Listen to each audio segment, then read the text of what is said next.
Students, today our topic will be operations on set. In operation of the sets, we will discuss about the union of the sets, intersection of the sets, disjoint of the set, complement of a set, difference of sets, symmetric difference of sets. तो one by one we will discuss. सबसे पहले हमारा है union of sets. अब student union of set क्या होता है, सबसे पहले मैं यहाँ पर जो लिखा हुआ पढ़ता हूँ उसके बाद इसके बारे में एक्सप्लेन करूँगा. Let A and B the given sets, then the union of A and B is the set of all those element which belongs to either A or B or both. तो student यहाँ पर सबसे पहले मान लिया आपके पास कोई एक सेट दे रखा है A, और उस एक सेट A में आपके पास एलिमेंट्स दे रखे हैं 1, 2, 3 एंड 4. मान लिया ये आपके पास एलिमेंट दे रखे हैं. B कोई सेट आपने ले लिया और वो सेट ले लिया 2, 3, 4, 5, 6 एंड 7. अब यहाँ पर मैं करता हूँ A यूनियन B.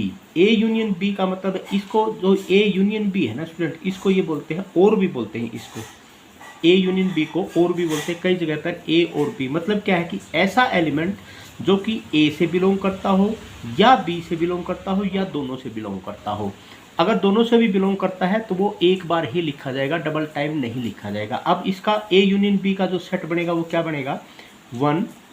अब सबसे पहले एक के एलिमेंट लिख लो 2, 3 एंड 4. अब दूसरे के लिखो लेकिन रिपीट नहीं होने चाहिए. 2 पहले आ चुका, 3 पहले आ चुका, 4 पहले आ चुका, तो यहाँ पर 5, 6 एंड 7. तो ये होगा स्टूडेंट A यूनियन B. मतलब A यूनियन B का मतलब है वो ऐसा सेट आपने बनाना है कि उसके अंदर वो सारे एलिमेंट आ जाए जो या A से बिलोंग करते हो और B से बिलोंग करते हो. मतलब A और B के सारे एलिमेंट आ जाएंगे. तो चाहे कोई डबल टाइम होगा तो वो डबल टाइम रिपीट नहीं होगा, सिर्फ एक ही बार लिखा जाएगा. तो अब यहाँ पर जैसे इसने एक एग्जांपल मैंने यहाँ भी दिया है A union B is equal to X. Either यहाँ पर इसका जो ये चीज़ जो मैंने आपको बताया ना स्टूडेंट, ये जो चीज़ बताई है यहाँ पर देखो A union B is equal to X. ये आपका क्या किस फॉर्म में है, ये है सेट बिल्डर फॉर्म में. X such that either X belongs to A और एक्स बिलोंग्स टू B. अब यहाँ पर भी मैंने ऊपर जो एग्जांपल आपको ऑलरेडी बता दिया वो एग्जांपल दिया है. अब मान लिया एक सेट आपके पास, अगर एक सेट दे रखा है X A is equal to X such that X square is equal to 4. मतलब एक्स की वैल्यू यहाँ पर क्या हो सकती है, +2 भी हो सकती है, -2 भी हो सकती है, और एक्स बिलोंग्स टू जेड. ये कंडीशन भी दे दी भाई वो जेड से बिलोंग करता है. जेड का मतलब ये होगा कि वो +2 भी है -2 भी है, तो इसका मतलब 2 एंड -2 आ गया आपका. इसी प्रकार B is the is equal to Y such that Y का square is equal to 9. Y की वैल्यू क्या आएगी +3 -3, क्योंकि वाई बिलोंग्स टू जेड करता है, तो 3 एंड -3. अब इन दोनों से आपने A यूनियन B बनाना है. तो A यूनियन B में क्या होगा, मतलब इसके भी सारे एलिमेंट और इसके भी सारे एलिमेंट. तो यहाँ पर हम -3, -2, 2 एंड 3, ये आपका एक सेट बन गया जो कि A यूनियन B होगा. अब स्टूडेंट इसका वेन डायग्राम, अब A यूनियन B का जो वेन डायग्राम है एक्चुअली वो क्या है. अब आपको ये पता चल गया. मान ली वेन डायग्राम आपको पता है स्टूडेंट कि भाई एक यहाँ पर हम सबसे पहले एक रेक्टेंगल लेते हैं या कोई स्क्वायर ले लेते हैं, आपकी मर्जी है. तो इसमें हम मान लिया इसका नाम हम दे देते हैं U, और यहाँ पर एक सेट मैंने बना दिया A और एक सेट दूसरा बना दिया, मान लिया अब मैंने बना दिया B.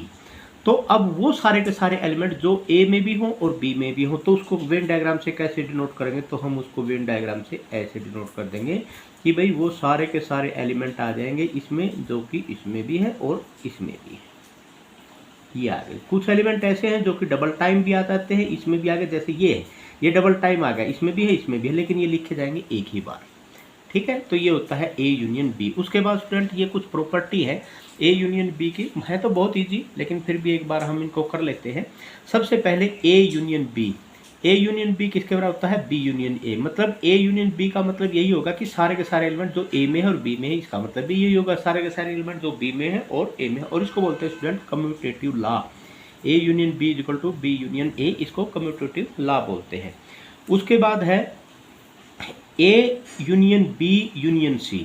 तो कहने का मतलब अगर सबसे पहले हम A यूनियन B करते हैं फिर उसके साथ में यूनियन C करते हैं, तो स्टूडेंट यहाँ पर क्या हो जाएगा, इसका मतलब यही हुआ कि भाई A चाहे आप बी यूनियन सी कर लो, उसके बाद ए के साथ उसको कर दो, बी यूनियन सी पहले कर लो, फिर ए के साथ उसका यूनियन कर दो, तो इसे बोलते हैं एसोसिएटिव लॉ। और यहाँ पर स्टूडेंट ए यूनियन ए, क्योंकि ए यूनियन ए इनके सारे, इसके सारे के सारे एलिमेंट यूनियन इसके सारे के सारे एलिमेंट, तो इसका मतलब ए का ही मतलब होगा, तो इसे बोलते हैं आइडेम्पोटेंट लॉ। और उसके बाद फाई सेट आपको पता ही है स्टूडेंट, या तो ये आप इसको ऐसे भी लिख सकते हैं एम्प्टी सेट। एम्प्टी सेट को हम फाई सेट, इसे फाई से भी डिनोट करते हैं। एक्चुअली फाई की वैल्यू अलग अलग जगह पे अलग अलग है। अगर आप गोल्डन रेशो की बात करते हैं तो फाई की वैल्यू तो 1.618 होती है, लेकिन यहाँ पर हम उसका डिस्कशन नहीं करेंगे। फाई का मतलब, यहाँ सेट थ्योरी में फाई का मतलब होता है खाली, वेकेंट, उसके अंदर कोई मतलब एलिमेंट नहीं है, तो ये एम्प्टी सेट होगा। एम्प्टी सेट को हम फाई से डिनोट करते हैं। तो यहाँ पर फाई का मतलब, अब यहाँ पर देखो स्टूडेंट, इसने ये कहा कि A union phi is equal to A, क्योंकि फाई के अंदर कोई एलिमेंट नहीं है, तो इस फाई ये होगा। और ये किसे बोलते हैं, ये आइडेंटिटी एलिमेंट होता है, फाई आइडेंटिटी एलिमेंट, मतलब इसके साथ इसको जोड़ भी दिया जाए तो इसके ऊपर कोई फर्क नहीं पड़ता, तो इसे बोलते हैं आइडेंटिटी एलिमेंट्स। तो यह लॉ ऑफ आइडेंटिटी इसको बोलते हैं। इसी प्रकार ए यूनियन यू एक यूनिवर्सल सेट है स्टूडेंट, और ए यूनियन यू का मतलब क्या होगा कि यू के अंदर तो सारे के सारे मतलब सेट उसी के अंदर इन्वॉल्व होते हैं, तो एक पूरा एक सेट यू के बराबर हो जाएगा। इसी प्रकार अगर ए बी का सबसेट है, A is the subset of B, इसका मतलब अगर ये इसका सबसेट है, इसका मतलब ये सारे के सारे एलिमेंट इसके अंदर लाई करते हैं, तो यूनियन अगर ए यूनियन बी लेंगे तो बी के सारे एलिमेंट आ जाएंगे बी। उसके बाद इसी प्रकार A is a subset of A union B और B is a subset of A union B. तो इसका मतलब ये हुआ कि अगर ये इसका सबसेट है और ये भी इसका सबसेट है, तो इसका मतलब ए यूनियन बी जो आपका है वो ए और बी जो है both subsets of A and B, इसके ए एंड बी के बोथ उसके सबसेट हो गए।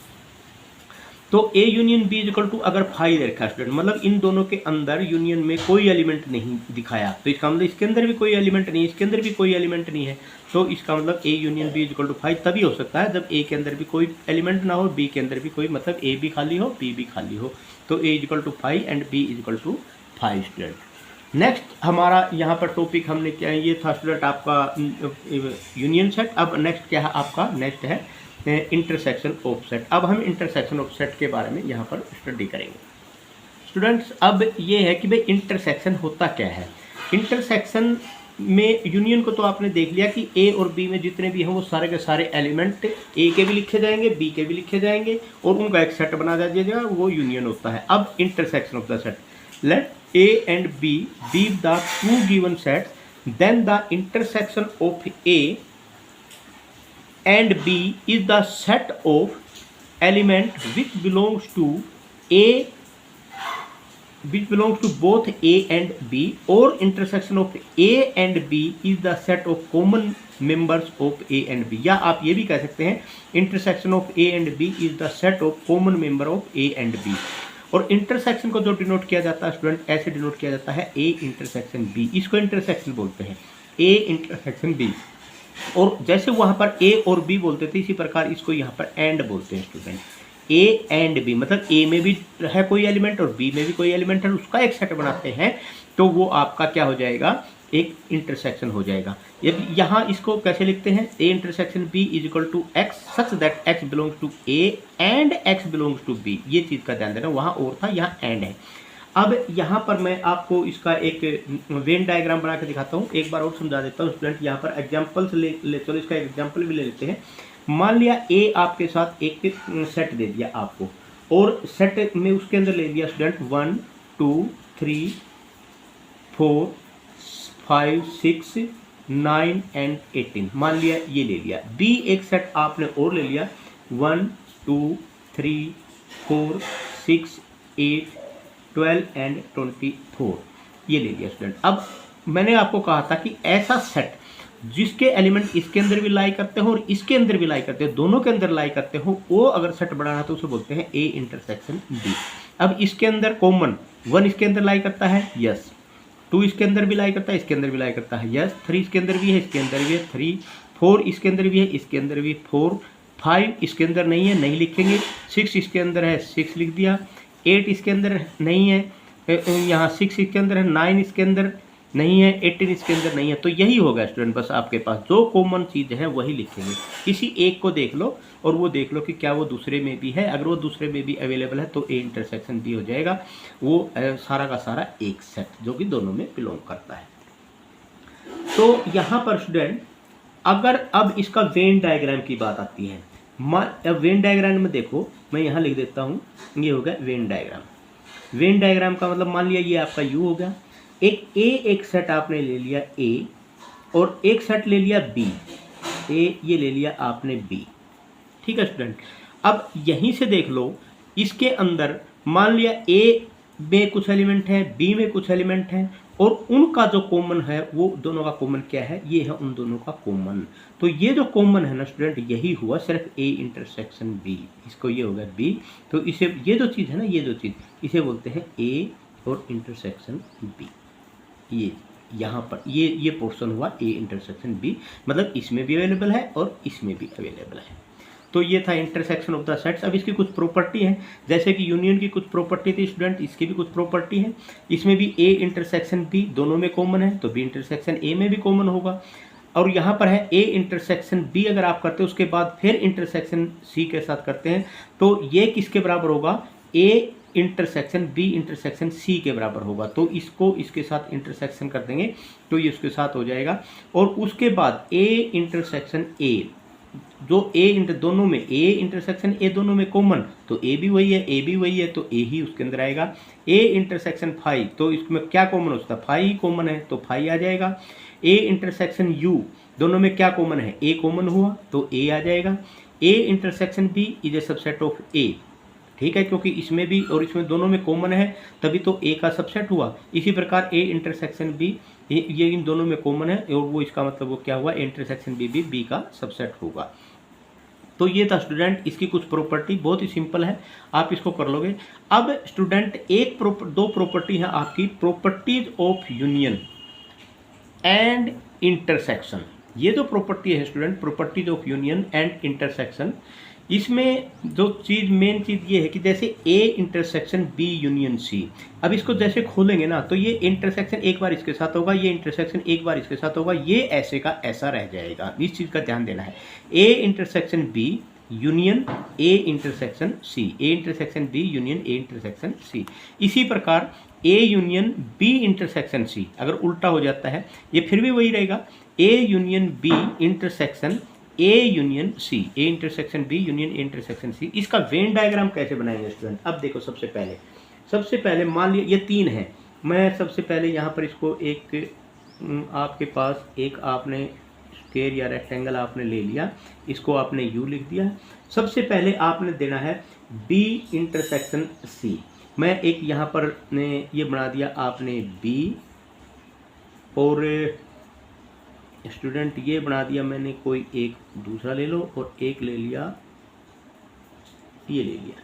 मान लिया ये आपका ए है, ये स्टूडेंट आपका बी है, और ये आपका क्या है, सी है। ठीक है, अब एक चीज़ देखो स्टूडेंट, सबसे पहले आप कोई सा भी एक ले लो, सबसे पहले तो यही लेंगे B union C. B union C का मतलब क्या हुआ, बी और सी के सारे एलिमेंट, मतलब आप ये हो गए जी बी और सी के सारे एलिमेंट, ये हो गए बी और सी के सारे, तो बी में भी है और सी में भी। और उसके बाद फिर है A intersection, A intersection B union C, A intersection B union C, मतलब क्या हुआ, ए इंटरसेक्शन और B union C, B union C तो ये सारा होगा, उसके बाद ए इंटरसेक्शन, तो ए के साथ में बी यूनियन सी का जो पोर्शन होगा ए के साथ में, तो वो तो यही पोर्शन होगा स्टूडेंट। तो ये जो हुआ ना, ये जो पोर्शन हुआ ए, ये और ये जो पोर्शन हुआ स्टूडेंट, ये इसके अब देखो यहाँ पर ये तो हो गया, ये इसके अनुसार तो हमने ये बना दिया। उसके बाद A union B, A intersection B, A intersection B, A intersection B मतलब ए में जो पोर्शन आएगा बी में जो पोर्शन आएगा वो तो ये हो गया। उसके बाद कहता है कि ए इंटरसेक्शन सी, सी में जो पोर्शन आ गया ये वाला और ये वाला हो गया। और ये कहता है कि इन दोनों का यूनियन, इन दोनों का यूनियन मतलब इसका और इसका, यूनियन, तो इसका मतलब ये सारा का सारा, यूनियन में तो सारा का सारा ऐड हो जाता, तो ये सारा का सारा आ गया वहाँ पर पोर्शन। ठीक है, ये आपको समझ में आ गया होगा। इसी प्रकार स्टूडेंट अगर यहाँ पर जिस तरह अब ये हो गया A union B intersection C, तो सबसे पहले इसको बनाते हैं। ए यहाँ पर देखो, ए एक छोटे छोटे ले लेते हैं, कोई बात नहीं, एक ये हो गया और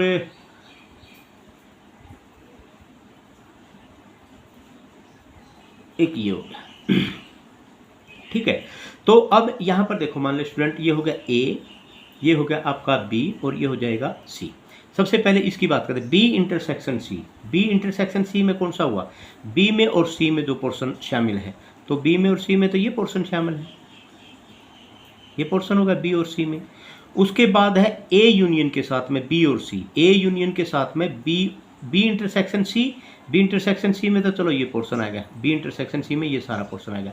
अब ए यूनियन में क्या हो जाएगा, ये भी आ गया भाई इसके साथ, तो इसका मतलब ये सारा पोर्शन आ गया इसमें। तो ये सारा पोर्शन किस में आ गया, यहाँ से लेके यहाँ तक, और ये यहाँ से लेके यहाँ तक, और ये सारा का सारा पोर्शन क्या आ गया, बी इंटरसेक्शन सिर्फ ए के साथ में उसका यूनियन, तो ये आ गया यहाँ से और ये यहाँ से, सारा पोर्शन आ गया। अब हम इसकी बात करते हैं स्टूडेंट, यहाँ पर जो ये था इसकी बात करते हैं। सबसे पहले हम ए यूनियन बी, मान लिया ये एक ले लिया आपने, और स्टूडेंट एक आपने ये एक बार ए ये ले लिया, उसके बाद फिर सी आपने ये ले लिया। चलो ये ए हो गया, ये बी हो गया, और ये हो गया आपका सी। सबसे पहले A union B, A union B का क्या होगा स्टूडेंट, ये सारे के सारे एलिमेंट ए का भी, जो ए के सारे और बी के भी, ये हो गए ए के और बी के, ये तो हो गया ए यूनियन बी। ठीक है, उसके बाद अब ए यूनियन सी, अब ए तो ये होगा स्टूडेंट, और सी सारा ये है, तो इसका मतलब क्या होगा, ए ये भी हो गया ए यूनियन सी, ये सारा।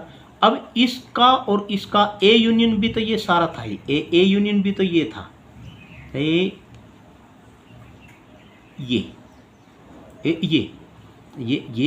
ये भी और ये भी, और उसके बाद ए यूनियन सी में ये हो गया और ये हो गया, ये सारा का सारा हो गया।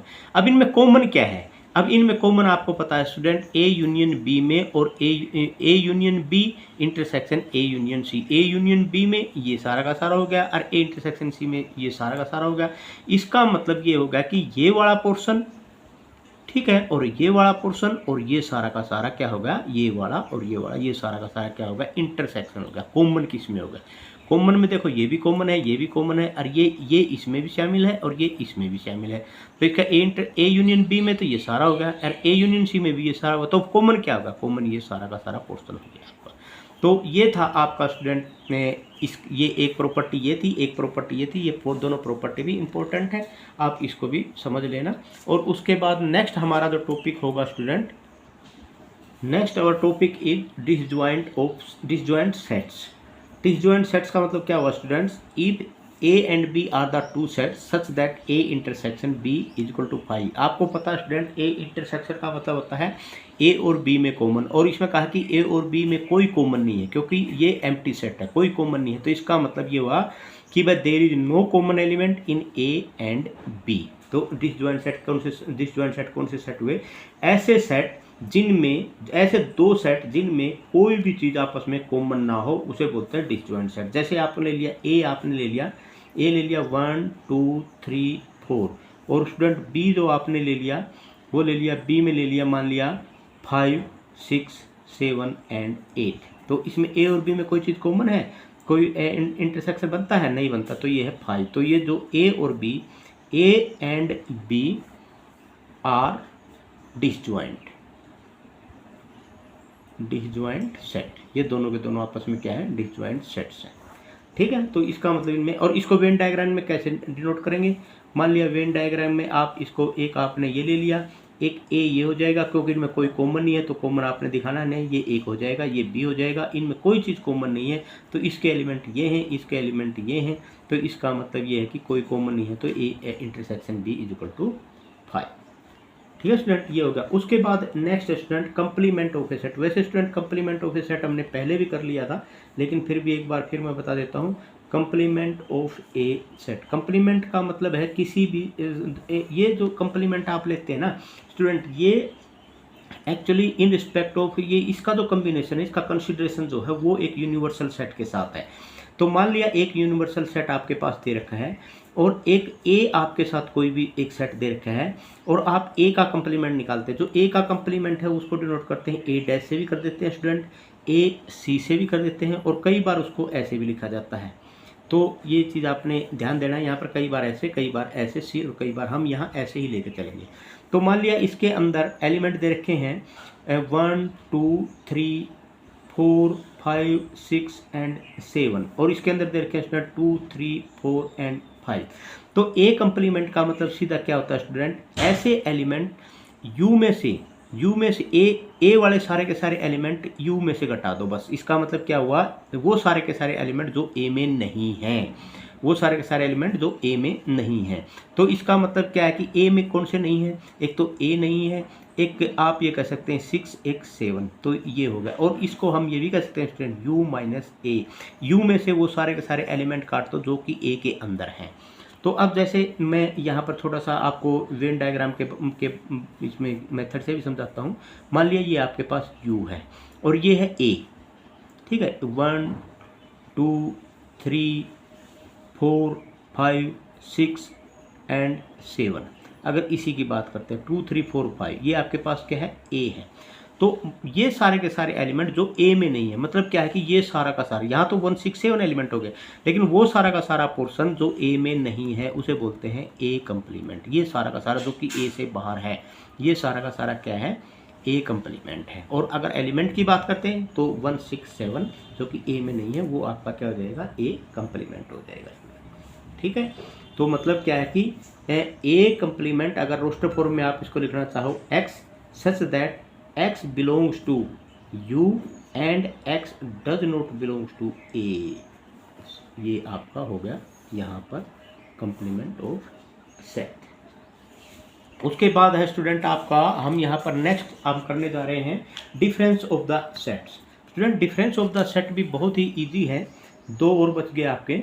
तो ये आपके पास डिफरेंस ऑफ द सेट बहुत ही सिंपल है। डिफरेंस ऑफ द सेट का मतलब, जैसे मैं एग्जांपल से आपको समझाता हूँ। डिफरेंस ऑफ द सेट, मान लिया ए एक सेट आपके पास दे दिया, ए एक सेट दे दिया 1 2 3 4 5 एंड 6, और एक सेट दे दिया स्टूडेंट बी, और ये स्टूडेंट दे दिया 2 3 4 5, चलो इतना ही दे दिया।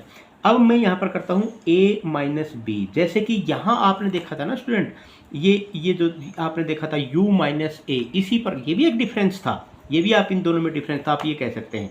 तो अब यहाँ पर भी ये एक डिफरेंस है। जैसे a माइनस में b आप कर रहे हैं स्टूडेंट, यहाँ पर क्या है मतलब, a में से वो सारे के सारे एलिमेंट हटा दो जो कि b के अंदर हैं। तो a में से यहाँ 1 और 2 3 4 5, 2 3 4 5 हटा दिया तो 1 6, तो ये होगा a माइनस बी।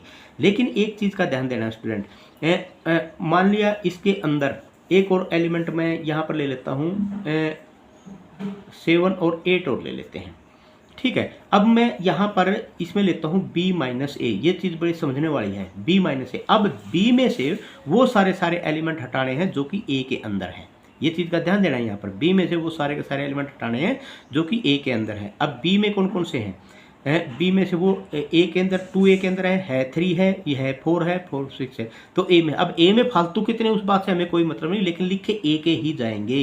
तो a में कौन कौन, b में a में कौन कौन से नहीं है, एक तो 7 नहीं है, एक 8 नहीं है। तो इसमें से b में से काटने हैं, b में से वो काटने हैं जो कि a के अंदर अवेलेबल। अब a में क्या है फालतू सेट, उन बातों का हमें कोई मतलब नहीं है। तो b minus A equal to, तो इसलिए हमेशा कभी भी a minus B is equal to B minus A नहीं होगा। कभी ये मन में लेके मत चलना कि भाई जनरली कि भाई ये इससे बिलोंग करते हैं, a माइनस बी हमेशा b माइनस ए के इक्वल होगा, नहीं।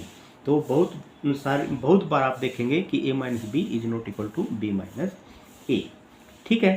तो ये था डिफरेंस ऑफ द सेट। और अब इसका अगर वेन डायग्राम से आप इसको देखना चाहते हो ए माइनस में बी, तो यहाँ पर स्टूडेंट क्या हो जाएगा, मान लिया ये ए है और ये बी है, तो ये हो गया ए और ये हो गया बी। तो ए में से घटाने हैं, ए में से बी वाले वो सारे के सारे एलिमेंट घटा दो जो कि ए के अंदर लाई करते हैं। अब ए के अंदर कौन कौन से लाई करेंगे, यही तो लाई करेंगे। तो इसका मतलब क्या हुआ, ये जो सेट है ना, ये जो सेट है, ये वाला सेट हमारा ए माइनस बी होगा।